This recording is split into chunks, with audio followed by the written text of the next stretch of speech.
Печка смонтирована. Дымоход смонтирован.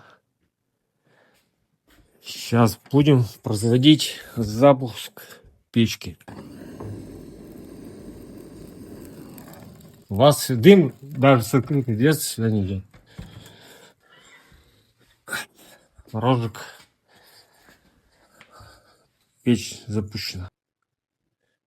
Каминная печь работает. Закладка горит 36 минут.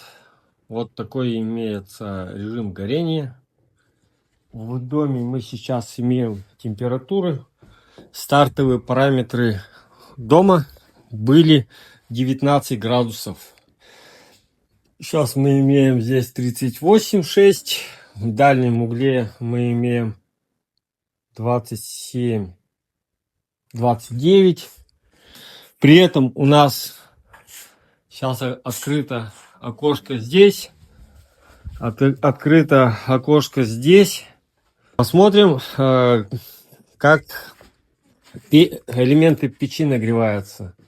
Спереди вот этот конвектор нагревается до 200 градусов. 150. 150. За печкой температура 58-60 градусов. Пол у нас нагревается в районе печки 35-49. Перед печкой с боков 30 градусов, 40. Вот такие параметры дает этот камин. Объем этого помещения 400 кубов. И вот эта печка специально была сделана вот под это большое помещение. И мы ее как только разожгли, заказчица говорит: о, стало сразу тепло. В общем, красота, я доволен.